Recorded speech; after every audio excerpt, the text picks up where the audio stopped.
Good morning and welcome to Has God Heard From You Today?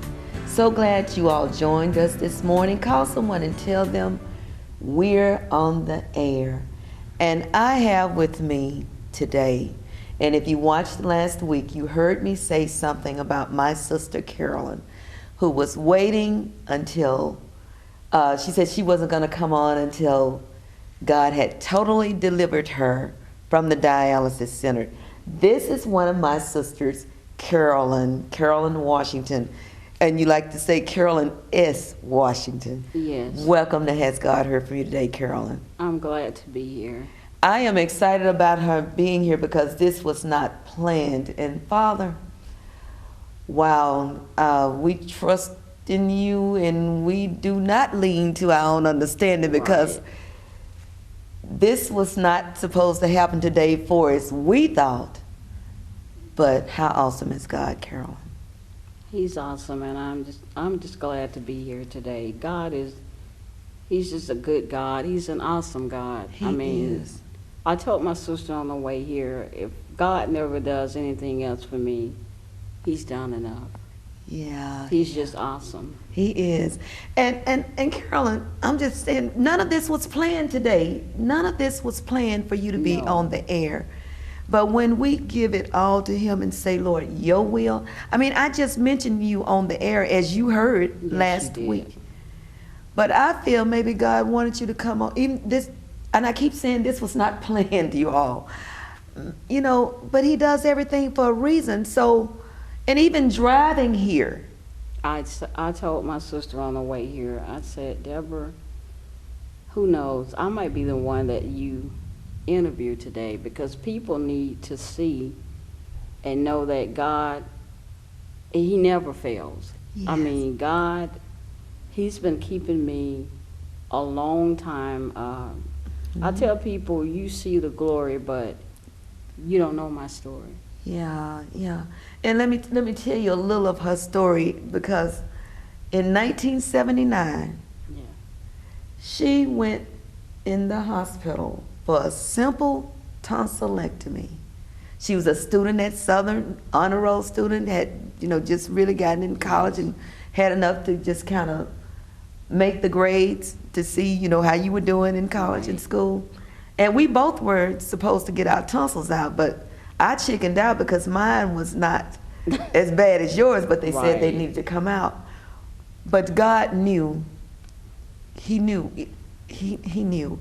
And they tell us that they had to give her an extra dose of anesthesia because she was hard to put to sleep.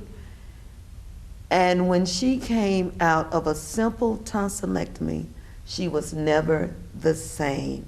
10 years of her life she does not even remember. But you're looking at someone who can say, God had me all the time.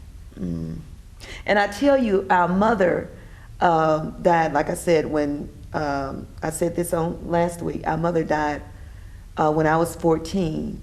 And I remember, and of course our dad was there with us all the way until he passed. But I remember when I would come see you in the hospital, and she would be looking out the window, and she would say, Deborah, that's Mom. Mom is sitting out there on the clouds.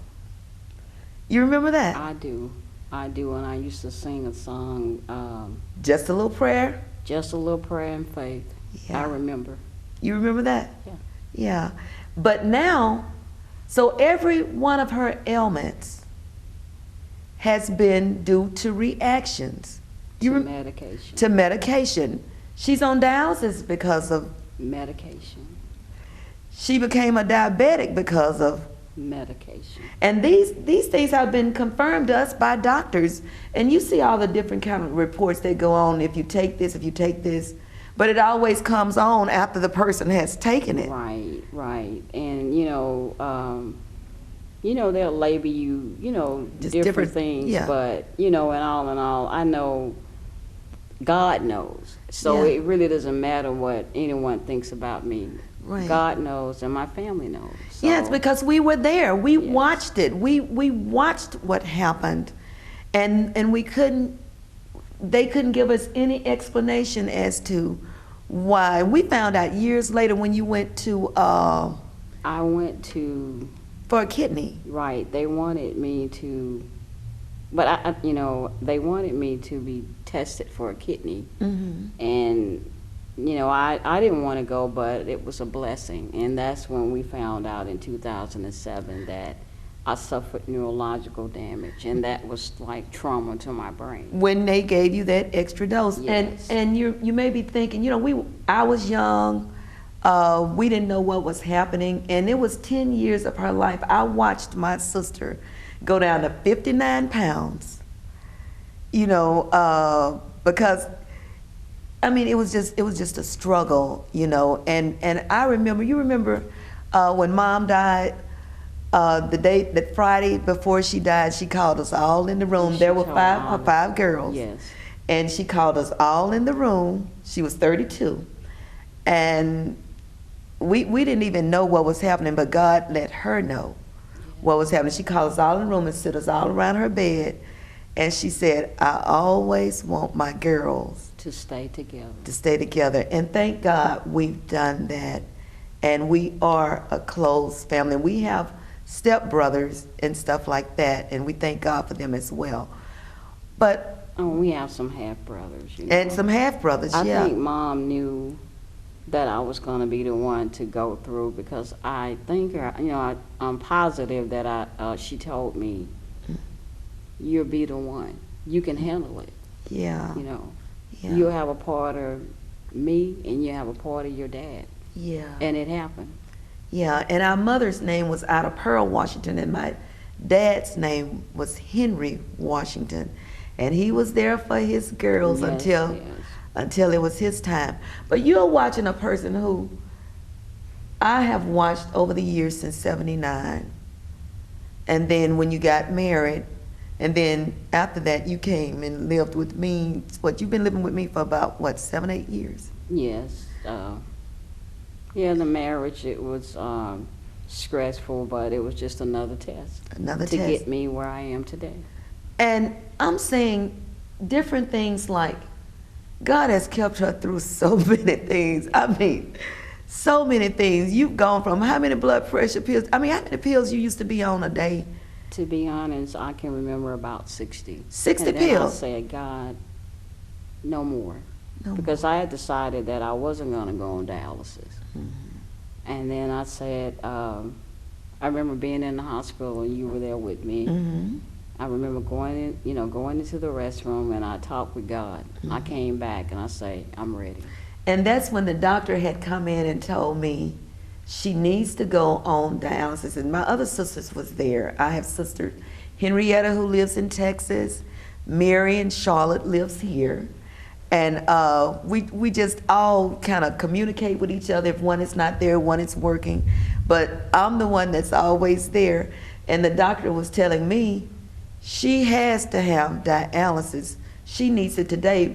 But see, that was a decision I couldn't make for her. And I looked at her and I said, God, talk to him. He was, the doctor was telling you, well, she's going to die. And Yeah, I'm he like, was just straight up telling me that if she didn't do it. Well, Mm-hmm. I'm not going to do dialysis, but I talk with God like I always do, and I knew it was time. She went in the bathroom. It wasn't even a 5-minute thing. She went in there. On her way in, she was saying she wasn't. She went in there and she stayed in there a while. She was praying. I knew she was talking to him. She came out like a different person. She said, it's okay, Deborah, we can do this. And meaning she could do this. I watch her and I tell her all the time, I don't know how she does it. She has to have God to endure what she has gone through all of these years and to look as good as she looks. Well, and maybe that's why God has. has. But thank you, I tell you that all the time because people, you are encouraging to other people to see what you've gone through, and a lot of times they can't look at you and tell.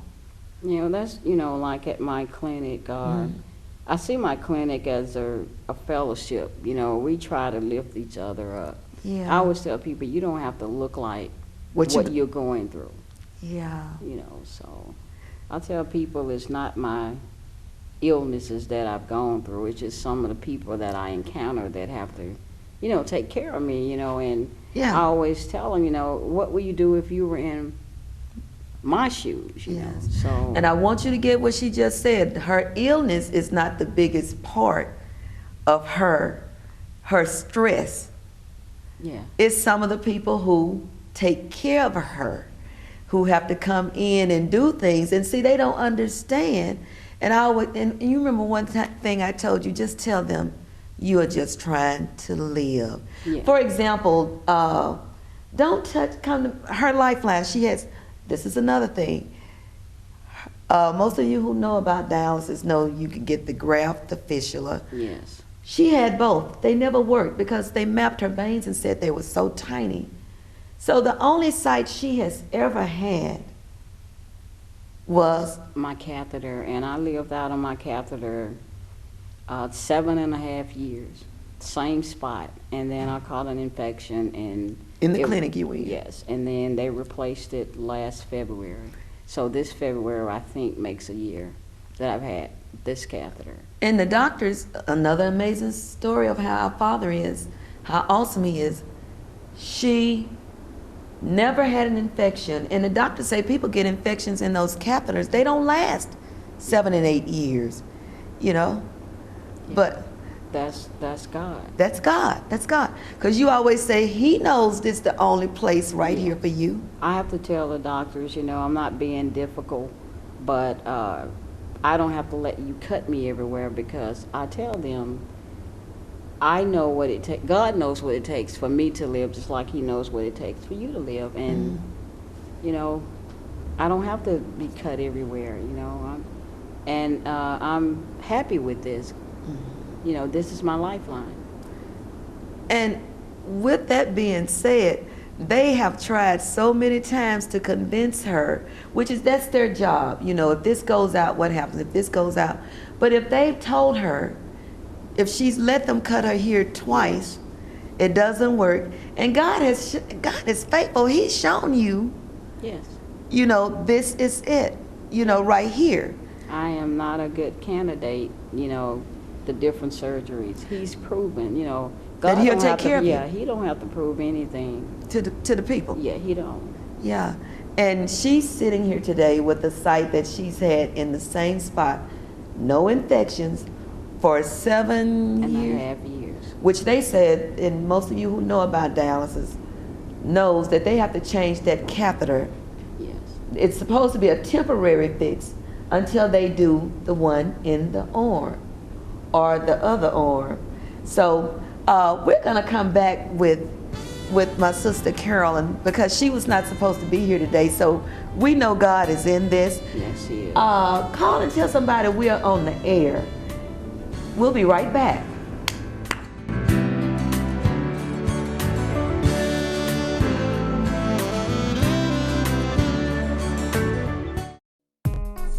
Want a new look for your home or business? Then choose Select Tree and Landscaping Service. Select Tree and Landscaping Service has made many satisfied customers in the Arklatex. I chose Select Tree and Landscaping for my restaurants because, just like us, they have great customer service and they're super dependable.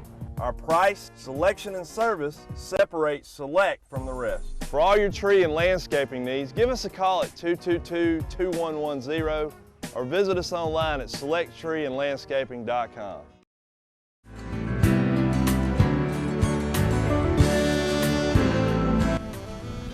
And welcome back to Has God Heard From You Today, where we spread the focus of seeking God more, talking to God more, and listening.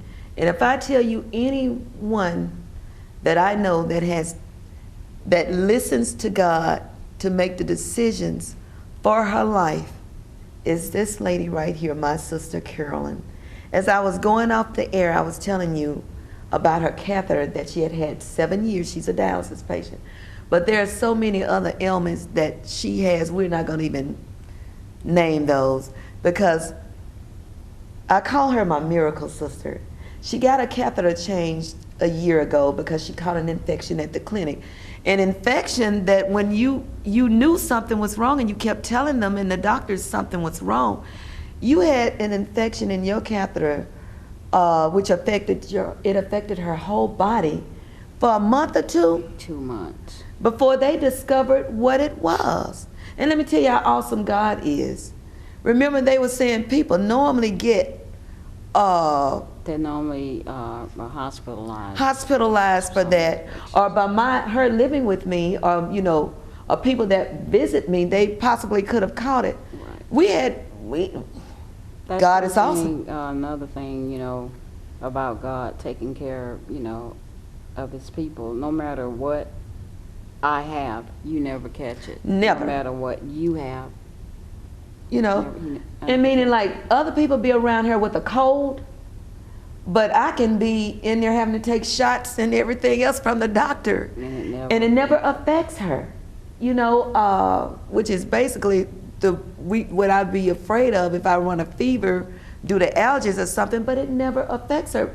God is awesome, but we don't have that much time, and I want to get to them because I believe God brought you on, touch your heart today to come on this program, which you mentioned this morning when you were getting dressed. You mentioned this morning when you were in the car, I might be the one you interview today, and we always laugh it off because you say you don't want to get on TV. Right. Or you're just going to wait till he totally delivers you. So this right here is very... But he's been delivering me over and over and over again. And let me tell you some of the things where they've counted her out 3 times with flash pulmonary edema. And I mentioned that last week and said we were gonna, okay, Father. I mentioned last week, and that's just mention you last week to the Right. viewers. But look at you here now. Can't nobody playing that. Nobody but God.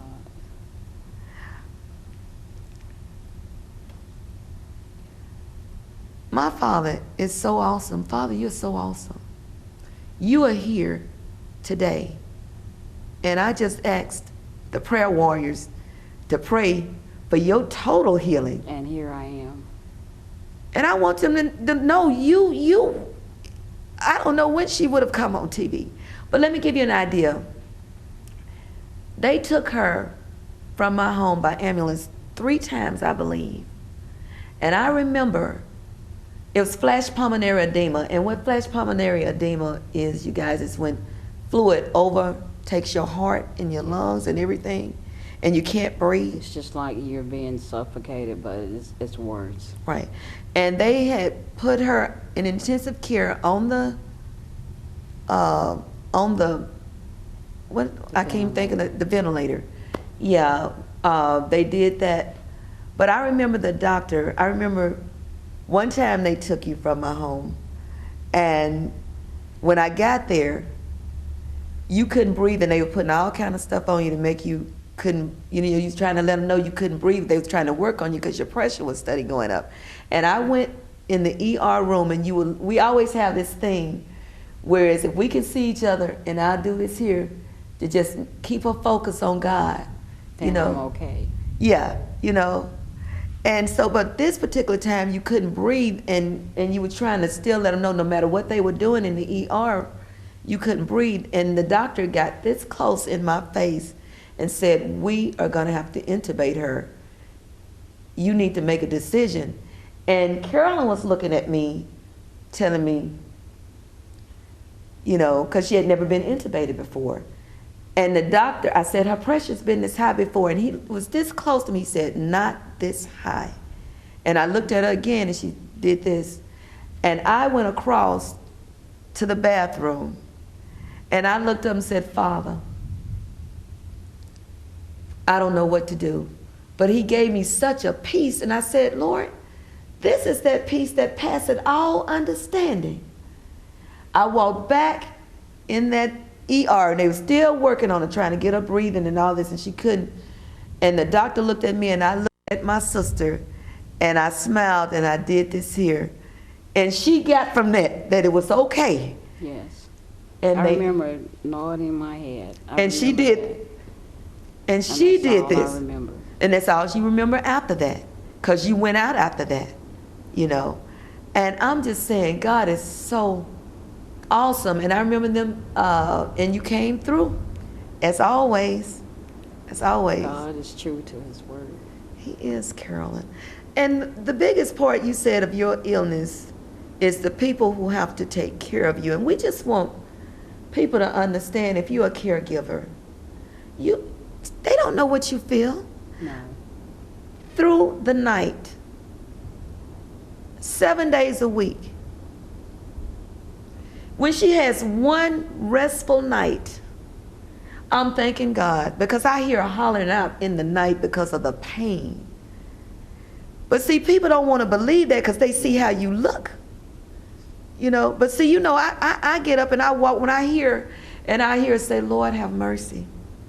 But then when she wakes up the next morning, sometimes can barely move. But I've never seen a fighter like you. Well, Miss Griffin is one. Oh, yes, she is. She's a fighter.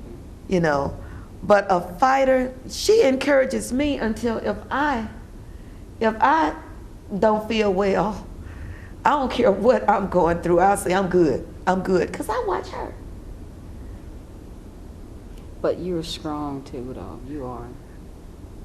God knows what we All can bear. He knows. But I always tell people, if you can just put yourself in our shoes. as far as the caregivers. Yes, for one day.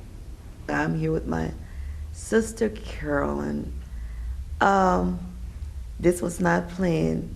And I just believe if you are a dialysis patient or any sickness, because that's just one of the illnesses that she's had to endure, just know that you can go through just like she is, because you said you don't have to Look like what you're going through. and you can always encourage others. God is so awesome. I just thank you, Carolyn. It's because you're here, and I call her my miracle sister with good reasons. I remember you were in the hospital when they had to intubate you one time because of the flash pulmonary edema, and they told one of our good family pastor friends, Pastor Lewis. He didn't tell me at the time, but when he went in to see you, they said this was a Friday, and they said if she makes it to that Saturday, she would be doing good. But look at our God. And that's been 2 years ago. Like I said, no flash pulmonary episodes in 2 years, because Pastor Youngblood said, we're gonna plead the blood of Jesus against. God has a way of healing your mind. Yes, he does. You know, Yes, he does. He lets you remember the things that he wants you to remember. So I just try not to worry about it. I thank God for the people that he, placed in my life that have always been there. Yes. Some people that I talk to, aside from my family members, and Mrs. Honore, I met Mrs. Honore in the 6th grade. Yeah. And she's a faithful friend. Now. Yeah. Even now. And Miss Honore, I know this. I hope you're watching, and I know you are. And we are grateful for you, Miss Honore. And my godmother, and just there are just people. I can't name them all. Yeah. Yeah, God is awesome. But I just wanted her to know that, I thank her and I love her. Yeah, yeah. Well, we're winding down with time. So is it anything else you want to say? No, like I said, I just thank God for being here, and I hope that I have encouraged someone, You have. that might be going through. Yeah, and I know you told me that I had to sing this song with you, and I'm going to try it. This is just a song that keeps her encouraged, and I'm going to try it. And I didn't know she was going to do this. I didn't know I was going to do this, but if she has enough courage to do this, and this is a song that keeps her, and she'll walk in sometime and say, sing this song with me. So we're going to try it a little bit. You gave me the strength to make it through another day. For the strength I had on yesterday, is all gone. When the pressures of yesterday took all of my strength away, you reneweth my strength,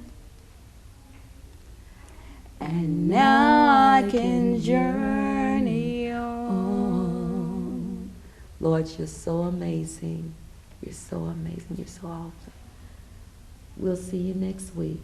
Has God heard from you today? Has God been good to you? Tell it at hasgodheardfromyoutoday.org. The question is, has God heard from you today? Hi, I'm Deborah. Here's a question for you. Has God heard from you today? Tell it at www.hasgodheardfromyoutoday.org.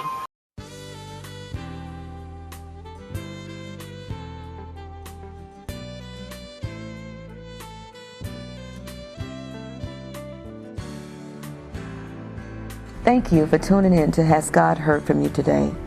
We ask that you tune into us each Wednesday for inspiring testimonies and more. We're not here to tell you that going through is easy. We're here to tell you that if you believe in God and you have accepted Jesus as your personal Savior, then you have His word, you have His promise that He will never leave you nor forsake you.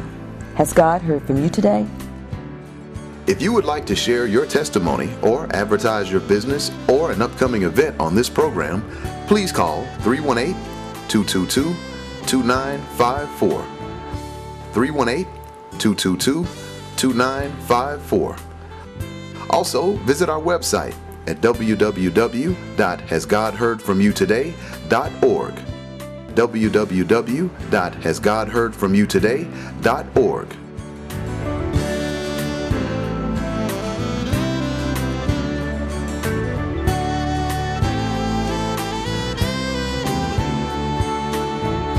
Yes, God has heard from me today.